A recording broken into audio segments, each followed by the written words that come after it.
நான் தான் ஸ்வேதா புருஷன். கல்யாணத்த மறைக்கிறாங்கன்னு சீரியல் நடிகை மேல காதலர் புகார் சொல்லியிருக்காரு. விஜய் தொலைக்காட்சியில ஒளிபரப்பாகி மக்கள் மத்தியில மிகப்பெரிய வரவேற்பு பெற்று வரக்கூடிய சின்ன மருமகள் சீரியலோட கதாநாயகி தான் நடிகை ஸ்வேதா. கடந்த சில மாசத்துக்கு முன்னாடி பிரபல சேனலுக்கு ஸ்வேதா காதலர் அப்படின்னு சொல்லி ஆதி அப்படிங்கிறவரு பேட்டி கொடுத்திருந்தாரு. ஆனா அவருக்கும் எனக்கும் எந்த சம்பந்தமும் இல்ல அப்படின்னு ஸ்வேதா இன்ஸ்டாகிராம்ல பகிர்ந்திருந்தாங்க. ஸ்வேதா தனக்கு விவாகரத்து நோட்டீஸ் அனுப்பி இருக்கிறதாவும், நான் யாரு அப்படின்னே தெரியாது அப்படின்னு சொன்னவங்க, இப்போ எதுக்கு எனக்கு விவாகரத்து நோட்டீஸ் அனுப்பணும் அப்படின்னும் தன்னோட கேள்விகள இன்ஸ்டாகிராம்ல அறிக்கை மூலமா தெரிவிச்சிருந்தாங்க. 2 பேரும் ஒரு ஷூட்டிங்ல தான் சந்திச்சுக்கிட்டோம். 2 பேருக்கும் காதல் ஏற்பட்டு 3 வருஷமா காதலிச்ச பின்னாடி கல்யாணம் பண்ணிக்கிட்டோம்.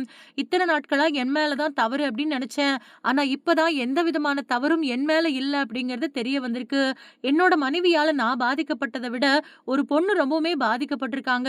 இத பத்தி பேசுறதுக்கு நான் ஸ்வேதா கிட்ட பல தடவ முயற்சி பண்ணேன். ஆனா அவங்க என்னோட அழைப்ப ஏத்துக்கவே இல்ல. இதுக்கு மேலயும் சும்மா இருக்கக்கூடாது அப்படிங்கிறதுக்காக தான் இங்க வந்திருக்கேன் அப்படின்னு சொல்லி, எல்லா ஆதாரங்களும் என்கிட்ட இருக்குது அப்படின்னு சொல்லியிருக்காரு ஆதி.